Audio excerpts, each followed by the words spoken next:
Hi, I am trying to get better at solving a Rubik's Cube for some reason.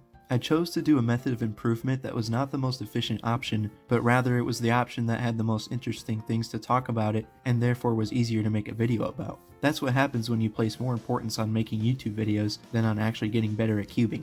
Anyways, I spent a week trying to master 12 ZBLL algorithms. ZBLL is a set of algorithms that allows you to solve both OLL and PLL in one algorithm, if you have an OLL case with all the edges oriented. Full ZBLL consists of 472 algorithms. This video is going to demonstrate how difficult it is to master just 12 ZBLL algs, let alone 472. Or maybe I'm just dumb. First, I had to choose which ZBLLs to learn. ZBLL is divided into 7 different groups. One for each of these 7 OLL cases. It is further divided into 6 groups per OLL, 1 for each of the COLL cases, or 1 for each way the corners can be permuted for each case. Each COLL case has 12 different ZBLL cases, 1 for each way that the edges are permuted.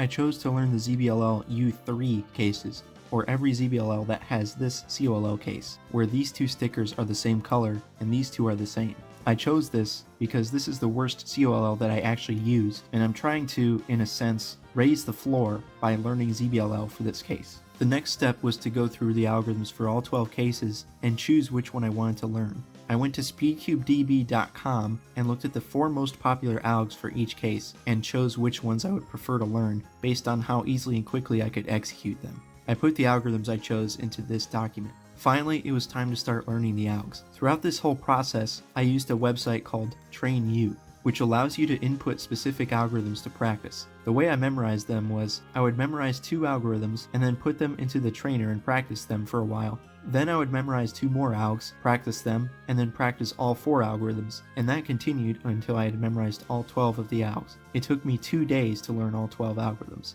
The method I use for recognizing each case is to look at these 4 stickers and the relation between them. I look at the relationship between these 2 stickers and between these 2 stickers. They can either be adjacent, opposite, or correct.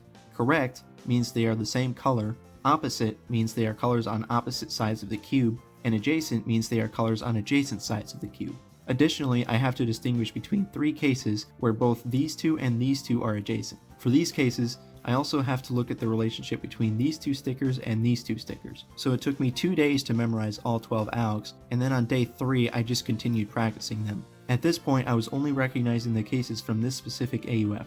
AUF stands for adjust upper face. So for example, if I got the case from this position, I would adjust the upper face to this position instead so I could recognize the case. My ultimate goal, however, was to recognize the cases from every possible AUF, so that is what I worked on for the rest of the week.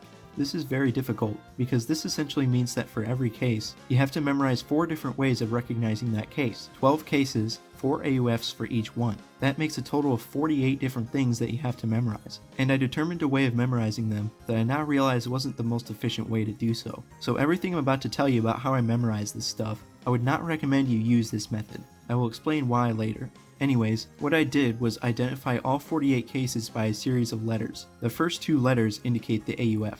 Y for yes, as in the corner is oriented, or N for no, the corner isn't oriented, and R, the right corner, or L, the left corner. So this is YL, because the corner is oriented, and we are looking at the left oriented corner. And this is NL, because the corner is unoriented, and it's the left unoriented corner. The next 2 or 3 letters indicate one of the 12 specific ZBLL cases. For example, AO means the case where these 2 are adjacent and these 2 are opposite. CXO means that these 2 are correct and these 2 are opposite. So now let's look at an example of one of the 48 cases. NRCA is this case right here, because this is the unoriented right corner, these 2 are correct and these 2 are adjacent.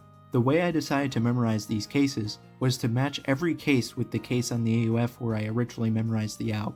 I originally memorized every case from this AUF. So back to our example. If you have this case and you switch to the AUF I originally memorized it from, it changes to AC. But here I have to explain that I didn't name every case after these letters. For this case, I actually named it bar right because it's a bar on the right. For all the cases where there is a bar, I have a name for them, such as this one, which I call fperm, because fperm is characterized by this bar of 3 stickers. Anyways, for every case where I am looking at an AUF that I didn't originally memorize from, I associate this case with the original AUF. So for the case I was talking about before, I had to memorize this phrase, NRCA is bar right.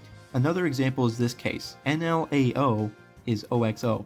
Obviously, I only had to do this for the 3 AUFs that were not the original AUF. And for this AUF, I only had to memorize 4 of the cases because the other 8 were very intuitive. That leaves 4 for this AUF, 12 for this one, and 12 for this one, a total of 28. 28 phrases that I had to memorize. Again, I don't recommend doing it this way, but what I did was use an app called Quizlet to make flashcards containing all of these phrases. One side would have the AUF we were looking at, and the other side would have the AUF I had originally memorized. So I used these flashcards to memorize all 28 cases. At first, I just used the Quizlet app to continue reviewing all the stuff I had memorized. Then eventually, I tried doing a session of practice solves where I would use what I had learned to recognize the ZBLL cases from the specific AUF and then solve them.